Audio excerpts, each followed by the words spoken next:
There's this powerful force shaping your mind every single day, influencing everything from your stress levels to your sense of calm. And it's not some new technology or a complicated self-help technique. In fact, it's something you're hearing right now, this very second. Yeah, we're talking about sound. So just think about that for a second. What if you could actually harness this invisible force? What if the key to managing your anxiety isn't something you need to go out and find, but something you just need to, well, listen to? Okay, let's dive right into this. Before we get to the how-to, we've got to understand the what. See, sound isn't just background noise. It's actually a constant hidden regulator of how you feel, both physically and mentally. I mean, think about your day. That jarring, horrible sound of an alarm clock versus the calm rhythm of rainfall. The stressful drone of traffic versus the beat of your favorite song that just gets you going. These sounds are constantly sending signals to your brain, shifting your body's stress response, a lot of the time without you even realizing it's happening. So how do we flip the script? How do we go from being passively affected by all this noise to actively using sound to feel better? This is where the science gets really, really cool. Let's zoom in on what researchers call sound interventions. Now, sound intervention might sound super technical, but it's not. Put simply, it's just any time you intentionally use sound to make yourself feel better. And this isn't some new age idea. It's a real field of study, and the evidence for it is piling up. Okay, so this diagram might look a little complex at first glance, but stick with me. It comes from a huge 2025 review of dozens of studies, and it basically boils down the secret sauce of sound therapy into three crucial parts. Let's walk through them. Think of them as the three legs of a stool. You need all three to really feel the benefit. First up, leg number one, the sound itself. This seems pretty obvious, right? The actual characteristics of what you're listening to really matter. We're talking about the style of music, the emotion it brings up, and even the nitty-gritty physical stuff like its tempo, rhythm, and frequency.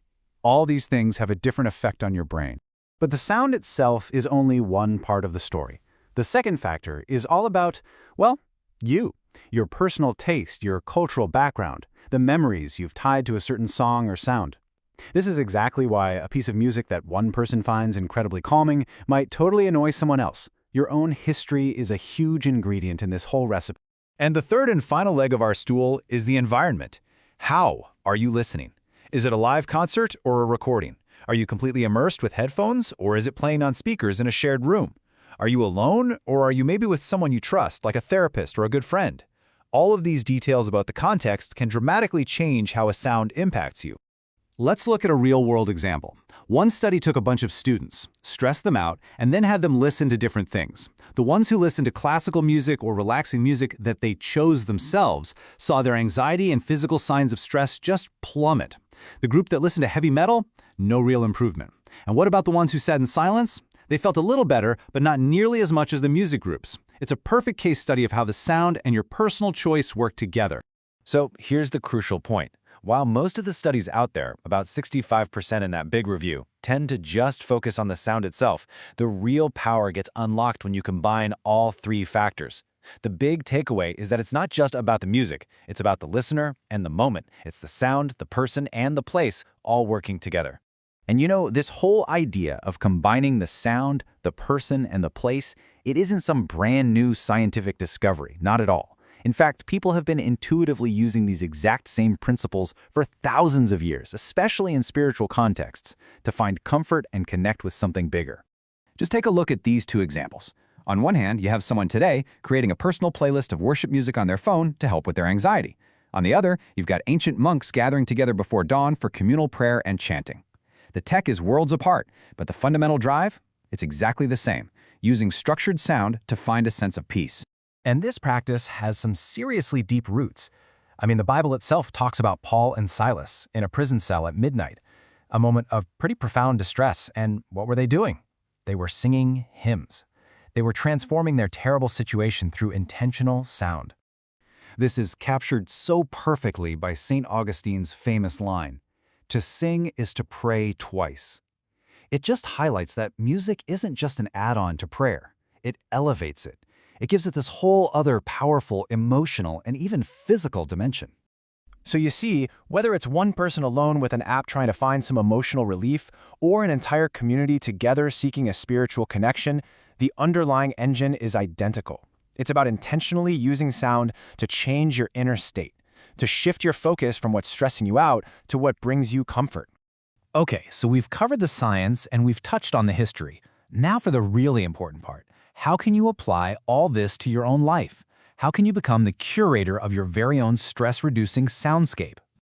If there is one thing you take away from all this, let it be this. A one-size-fits-all approach does not work. The most powerful and effective sound interventions are the ones that are personal to you and that you use with a clear intention. And you can break it down into 3 really simple steps that, surprise, surprise, mirror those 3 scientific factors we talked about.